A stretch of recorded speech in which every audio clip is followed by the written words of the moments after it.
तिम्रो दुःख मेरो सुख बराबर बाँड्न पाए पो।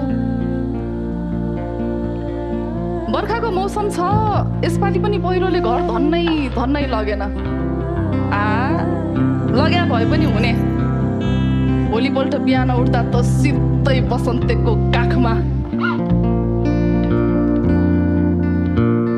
आमा छाती पोल्यो भन्नुहुन्छ, पल्ला गाउँको दाजुको खालि खरानी मात्रै फर्क्यो रे।